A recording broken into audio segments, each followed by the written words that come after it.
ተብላ በተሰጠችው ቦታ ብቻ አልነበረም። ዋነኛው በወለጋ፣ በአርሲ፣ በሐረር፣ በድሬዳዋ በተለያዩ ቦታዎች በደቡቡ አካባቢ አገሩን አገሬ ብሎ ሰርቶ ግብር ከፍሎ የሚኖረው አማራ አንተ አማራ ነህ፣ ኦርቶዶክስን ብትሆን አተርፍም፣ ሙስሊምን ብትሆን አተርፍም፣ ሌላውም ብትሆን ኦርቶዶክስ ብትሆን ያው ኦርቶዶክስ የአማራ ነው ተብሎ ስሙ በተለያየ ስህተት ተቆራኝቶና ተሰፍቶ እንደ ሙጫ እንዲጣበቅ ተደርጎ ኦርቶዶክሱ፣ ሙስሊም አማራው፣ ክርስቲያን አማራው እያለቀ ነው። በደቡብ አካባቢ አሁን ይሄ በጉራጌ አካባቢ ያለው ሁሉ እያለቀ ነው። ይሄ የሚያሳየው አሁን አንዳንዶቹ አጥበው እንደሚመለከቱት አለ የፋኖ ቅዱስ ዓላማ ይህንን ሀያል የሆነውን አማራን እናጠፋለን ብሎ ከተነሱበት አደገኛ ወጥመድ በድል አድራጊነቱ ወጥተው በሌላው የአገራቸው ግዛት የሚኖሩትን ኢትዮጵያውያንና አማራውንም ጭምር ነፃ ለማድረግ ትግሉ ከአማራ ክልል ከሚባለው ጠባብ ሰፈር መውጣት እንዲችል አቀናጅቶ መንቀሳቀስ ነው። በየቀኑ በዛች አካባቢና መንደር የሚደረገው ድል እሰዮ የሚያስብል የሚያስከብር ትልቅ ቦታ የሚያሰጥ ቢሆንም ከዚያ እጥፍ በሆነ መንገድና እቅድ ባለው መሰረት ተዋቅሮ ይህንን ዘረኛና አደገኛ የሆነ ስርዓት ከ4 ኪሎ አውጥቶ ከተቀሩት ወገኖቹ ጋር አማራ በምድሩ በሰላም የሚኖርበትን ስርዓት መዘርጋት ነው ግቡ። ከዚህ ሌላ ሊሆን አይችልም።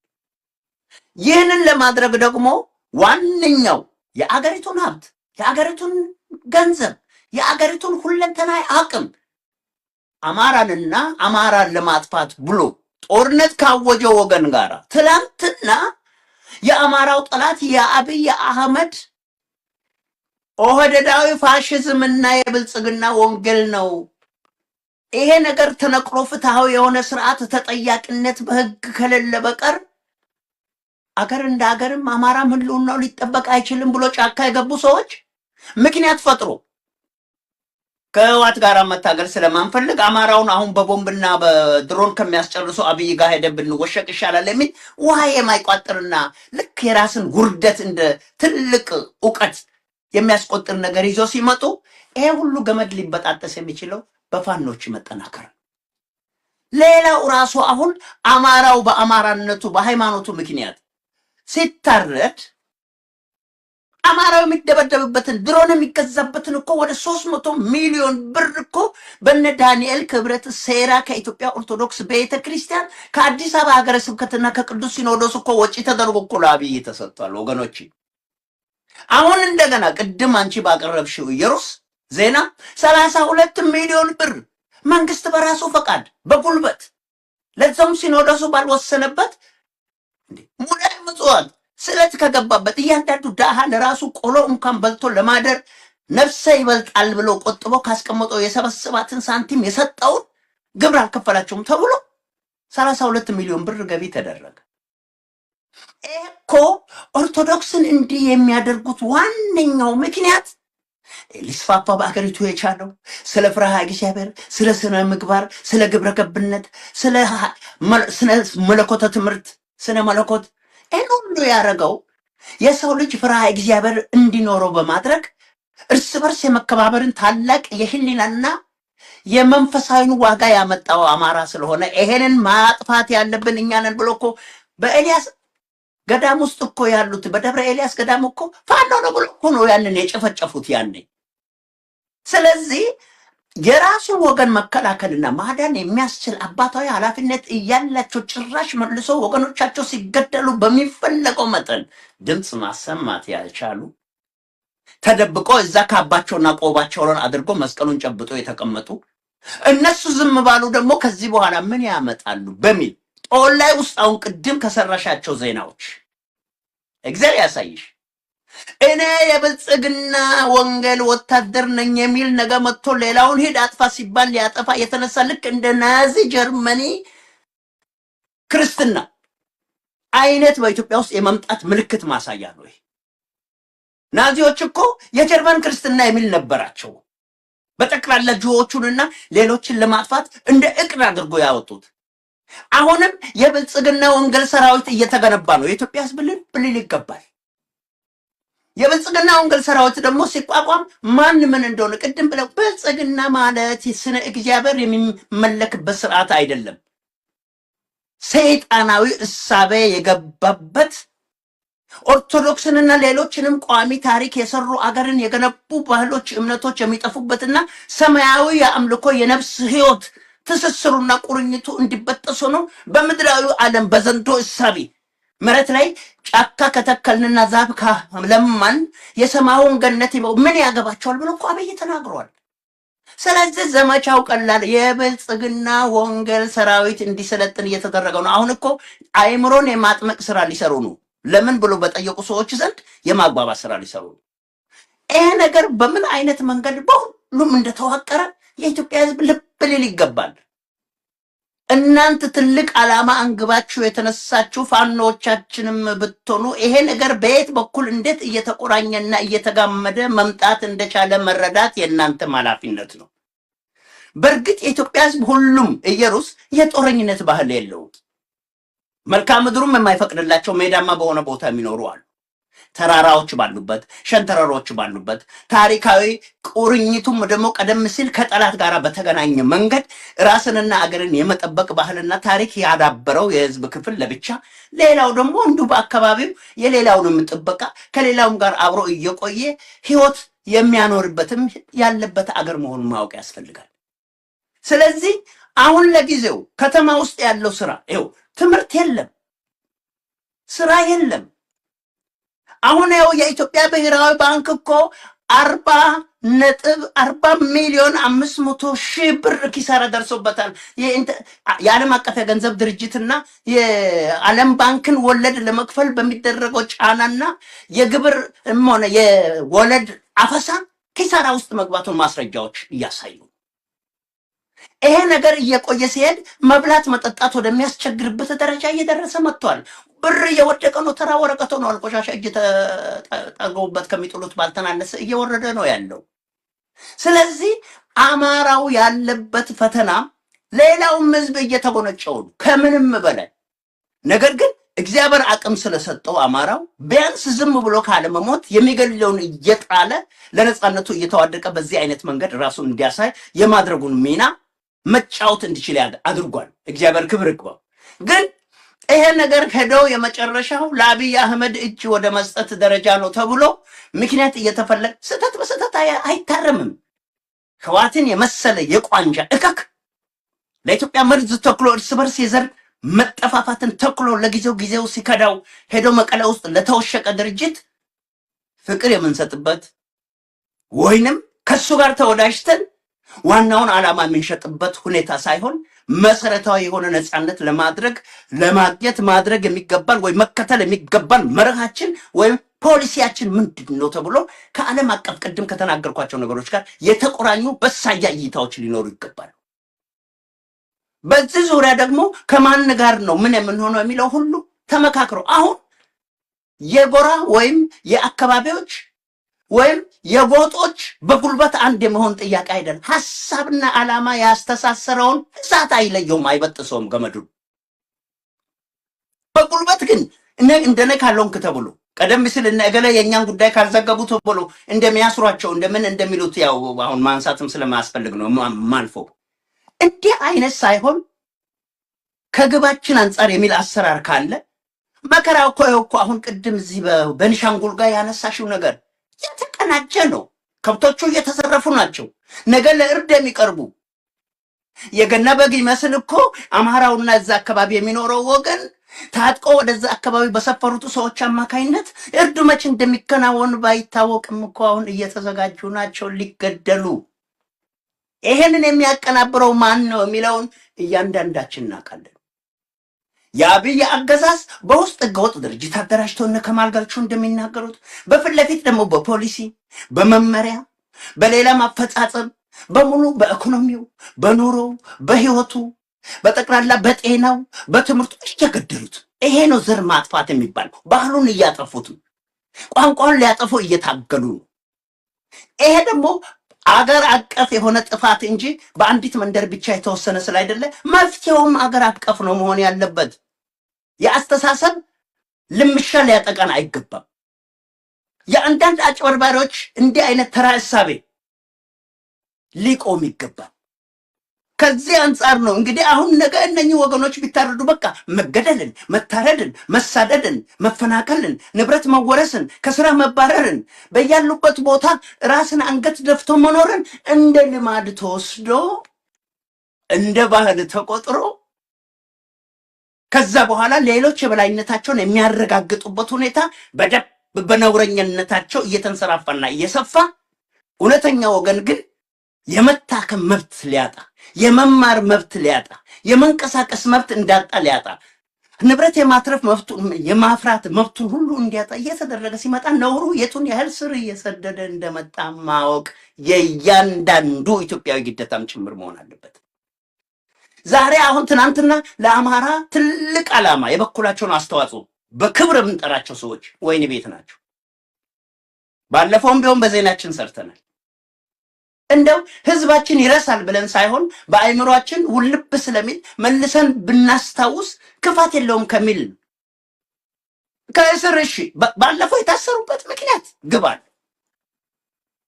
የውሸት ምስክር ከመጋረጃ በስተጀርባ ምናምን እያሉ እሺ፣ አሁን ከተፈቱ በኋላ እንዴት ነው የሚሆነው? ትግሉ እስከ መታሰርና ቀጥሎ እስከ መፈታት ነው ወይንስ የጀመሩት የዓላማ ትግል ውጤት እስከሚያገኝ ድረስ በሚቻለው መንገድ ሌላው ህዝብ ከነሱ ጎን ቆሞ ብቸኝነት እንዳይሰማቸው አልንላቸው እያሉ ያነገቡትን ዓላማ እኛም እንጋራለን ብለው በዚህ ነውረኛ ስርዓት ላይ ውጤት ለማምጣት መነሳት ነው የሚለውን የተቀረውም ህዝብ ማሰብ መቻል አለበት። ያ ካልሆነ መግለጫ ቆንጆ ጽሁፍ እኔ አሁን እናት ፓርቲና ኢህአፓ ምናምን የሚባሉት የሚጽፉት ነገር ደስ ይለኛል። ግን ከዛ በላይስ በመግለጫ የሚወርቅ አገዛዝ ነው ወይ ይሄ? አሁን እኮ ምርጫ እናካሄዳለን ብሎ ቅድም ከሰራሽው እኮ ዜና ኢየሩስ 5 የተለያዩ መንግስታት እርዱን አግዙን ይላሉ። በራሷ ማነው ጌጥዬ የሚመጣ ከሆነ አስቆመኝ ኢየሩስ። እሺ እና አግዙን ብለዋል፣ መልስ አልተገኘም። በሌላ በኩል ደግሞ ስትመለከች እየተሆነ ያለውን ነገር ስታይ ትግሬ ራሱ አሁን በህዋት ስር ያለችው ትግሬ ህዋት ስር ያለችው ስል ፖለቲካውን ነው። እነሱ አሁን የትምህርቱን መመሪያ ወዴት ነው እየተሄደ ያለው? ይሄንን መራቀጡ እየጠፋ የመጣውን የፖለቲካ አካሄድና አገርን የመበተን ታላቅ ሴራ አደገኛ አካሄድ ነገር ግን ጠቃሚ የሚመስል በወገኖችና በህዝብ አካላት መሃል መተማመን እንዳይኖር የሚያደርጉትን አደገኛ አካሄድ እንዴት ባለ መንገድ መስመር አሲሶ አንዱ ለአንዱ ስጋት የማይሆንበት ህግና ስርዓት ሁሉንም በአግባቡ ፍትሃዊ በሆነ መንገድ የሚያስተዳድርበትን ማምጣት እንችላለን ለሚለው ነገር ሁሉም ወገን ውስጥ ለውስጥ እየተነጋገረ በፋኖ ትከሻ ላይ ብቻ እኮ እንደ ቋጥኝ የከበደ ነገር መርጎ ነው መቀመጥ የለበትም። ያንንም የማድረጉን ኃላፊነት ማየት ነው። አሁን ቅድም እዚህ በማነው በመተከል አካባቢ ያሉ ፋኖች እንዴ ሌላው ወገን እንደዚህ ተከቦ ባለበት ሰዓት መናበብም እኮ ያስፈልጋል እኮ። የግድ እኮ አሁን አንዳንድ ቦታ ላይ ስናይ የወልቃይት ጠገዴ ጉዳይ ሁሌ ሲነሳ ስለመተከል ሲነሳ አይተናናቅ። ጉዳዩ እኮ የአማራነት ጉዳይ ነው፣ የመንደር ጥያቄ አይደለም። ጃዌ አካባቢ ያሉ ፋኖች የምታያቸው እኮ በትክክል እነኝን ንጹህ ሊታረዱ ታጭተው ቁጭ ያሉ ቁም ስቅላቸውን የሚያዩ ወገኖች ሊተርፉ የሚችሉበትን መንገድ ውስጥ ለውስጥ መነጋገር መቻል አለበት። ወደ ወለጋ ገብቶ እኮ አንዳንድ ነገር አድርጎ ሌሎችን ከሞት የማትረፍና የመታደግ ስራዎች የተስተዋሉባቸው ነገሮች በዚህ በጃዊም አካባቢ መታየት አለባቸው። ያ ካልሆነ መናበብ ከሌለ ይሄ የእርስ በርስ እንደው ንቁሪያው እየጨመረ ከመጣ እንደ አመራርም እኮ እንደ ወገኖቻችን ምን እየነካቸው ነው? በተጀመረው ልክ ኢየሩስ አንቺ ራስሽ በዚህ በፋኖ ጉዳይ ምን ያለ በኢትዮ 360 ደስ በሚያስብል አይነት ጊዜ እንደው ቆዳችን በሙሉ እስከሚስቅ ድረስ የተሰሩ ነገሮች በዛ ፍጥነት መንቀሳቀስ አለመቻላቸው የተጀመረው ትግል እየገፋ ከመጣ ይሄ ክፉ ሳጥናኤላዊ የሆነ አገዛዝ ከ4 ኪሎ እንደሚጠፋ ሲታወቅ የራሳቸውን ጋንጩሮች በማሰማራት እንዴት አድርጎ ትግሉን ወደኋላ እንደጎተቱ ይታወቃል። አመራሮች ጥሩ ቋንቋ እንዳይናገሩ እንዴት እየተደረገ በዛም ውስጥ ይሄ የደም ቋጠሮም እየተስተዋለ አንዱ አንዱን እያጥላላ አንዱ ካልፈረሰ ሌላው እኔ መኖር አልችልም የሚል ጥያቄ በአደባባይ ሲነገር ምን ነካቸው ሁሉ እስከመባል እኮ ድረስ ተደርሷል። ዛሬም እንዲህ አይነት ነገሮች እንዳይደገሙ የሚሞተው ወገን ያ እሱ ቆሞ ለሱ እየተሰዋለትም እኮ ያለው መሆኑን ልቡ እያወቀ ህሊናው እየተገነዘበ አብሮ መናገርና አብሮ መነጋገርና ተመካክሮ የራስን ልዩነት በቀስታ ማስወገድና በጸና መሰረት ላይ የቆመን የትግል አቅጣጫ በማስያዝ ግልጽ በሆነ የፖለቲካ ፕሮግራም እንዴ የአማራ ፋኖ ህዝባዊ ድርጅት እኮ ፕሮግራም አውጥቷል። ነገር ግን እዛም ውስጥ የራሱ የሆኑ ችግሮች አሉበት በደንብ ያልተገለጸ። ሌሎቹ ግን የዘንም ያህል ወይም አንድ ላይ ሆነን ተቀብለን ብሎ ለህዝቡም እኮ የምስራች ማብሰር ያለባቸውን እዛ አገር ቤት ያለው ትግል በተፈለገው መጠን እንዳይጠነክር ይሄ ያለው ዝረኛ አገዛዝና ባዕድናውያን ሴረኞች በፈጠሩ ችግር ምክንያት በተፈለገው መጠን መሄድ አለመቻሉ በአማራው ደም ኪሳቸውን በሚያደልቡ ነውረኛ የሚዲያና የአከፋፋይ ስራ ውጪ ሀገርም ሆነ በተለያየ ቦታ ተቀምጦ ለሚሰሩት የትየለለ የሆነ ሲሳይ ሆኖላቸዋል። ሁሉ ጊዜ ሲለያዩ ሰበር ዜና እያሉ ነው የሚያመጡት። ከመለያየት የሚያገኙት ገንዘብ ስላለ እንጂ በአማራ ደም በየጊዜው እንደ ጎርፍ መፍሰስ የኢትዮጵያ ህዝብ የሚጠቀሙ ስላለ አይደለም። ያውቁታል። አሉ የሚባሉ ጎልቶ የሚወጡ ማንኛዎቹም አመራሮች ስህተት ካላቸው በማረም አብሮ በጋራ በማነጋገር ከሴራ ነፃ በሆነ የእውነተኛ ነፃነት ትግል አቅጣጫ መሄድ የሚገባው ነገር እየተላለፉ እንዴት እንደሚያሰናክሏቸው እናያቸዋለን።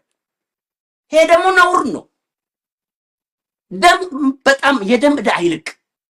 በሰው ደም መክበር ከምንም በላይ ወስዶ አይጥሉ አይነት ቆሻሻ ቦታ ላይ ነው የሚጥሉ።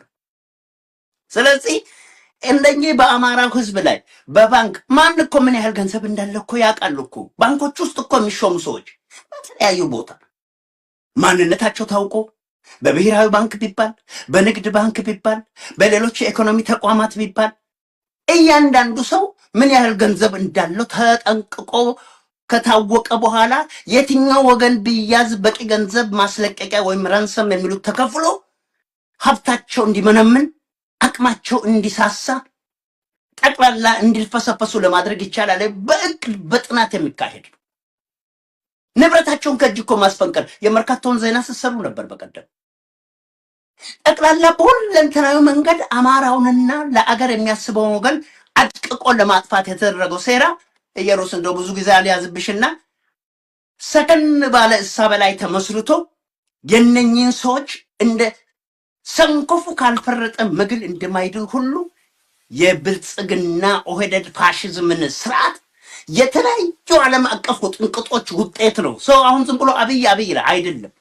የዓለም አቀፍ ጸረ ኢትዮጵያዊነት የወለዳቸው የብዙ ጥንቅጥ ውጤቶች ቁንጮ ስለሆነ አብይና ስርዓቱ እንላለን እንጂ በአንድ በአብይ እጅ ላይ የተቀመጠ ነገር አለመሆኑን አውቀን የጦርነት ናፋቂነትና የእርስ በርስ የመገዳደል አዋጅ ዋጋ እንደሌለው ታውቆ የህልውና ትግሉ በድል አድራጊነት ከተወጣ በኋላ እንደ አገር ለማስቀጠልና በአፍሪካም ቀንድ አሁን እየተተራመሰ ካለው የፖለቲካ የኃይል አሰላለፍ አንጻር ችግር ቢመጣ የአገሪቱን ስርዓት ሊያስከብር የሚችል ጠንካራ ተቋም ፋኖ ነው የሚል አይነት ድምዳሜ ሊሰጥበት በሚያስችል አይነት ጭላንጭሉ ቀደም ሲል በታየው መልክ አሁንም እንዲቀጥል የማድረጉ ስራ በደንብ እየተመላለሰ እየተከለሰ መታወስ አለበት፣ መሰራትም ይገባዋል እላለሁ።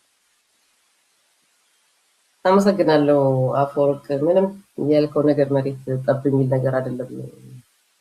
ከማሸነፍ ውጭ ምንም አማራጭ የለውም የአማራ ህዝብ በሚል በተደጋጋሚ በምናነሳው በየፕሮግራማችን የምናነሳው ጉዳይ አሁን ያልካቸው ነገሮች ሁሉ ያካትታሉ። በተለይ ደግሞ በአመራር ደረጃ ላይ ሆነው አሁንም ለችግሩ ለዚህ ሁሉ ችግር እንቅፋት ናቸው የሚባሉ ጎን ለጎን ያለውን ፍትጊያ የበለጠ ማጠናከር ብቻ ሳይሆን በተለይ ደግሞ ከዚሁ ከሰው በላ ቡድን ጋር ገሊነት ገብተው ይህንን ትግል እየጎተቱ ያሉ አካላት ቢሆኑ ከዚሁ ድርጊታቸው ተቆጥበው ለወገኖቻቸው አዝነው እንደዚህ በግፍ ለሚያልቁት ወገኖቻቸው ተቆርቁረው እንደ ወደ አንድ መስመር መምጣት ትግሉን ማፋጠን አሁን አንተ ያልከው ወስን በቃ እንኳን ለሀገሩ አይደለም ለምስራቅ አፍሪካ ተስፋ የሚሆን ኃይል ተገኝቷል የሚለውን ዓለም ሁሉ እንዲመሰክርለት ማድረግ የሚችል አቅም አለው ይፋል።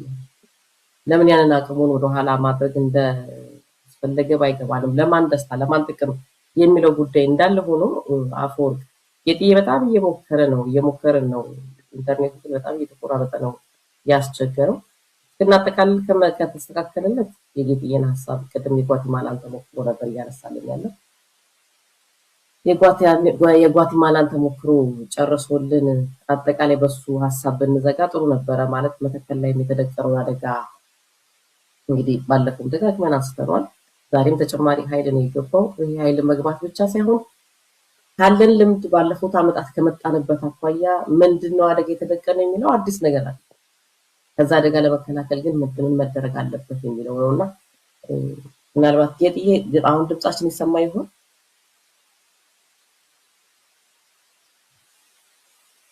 ከተሰማ ቅድም የጓቲማላን ተሞክሮ አንስተህ ነበረ ከአቶ ቢሳፈናው ጋር ከትግል ጋር በተያያዘ ምን አይነት ከመጠቀማቸው በፊት ምን አይነት ተጋድሎ አድርገው ራሳቸው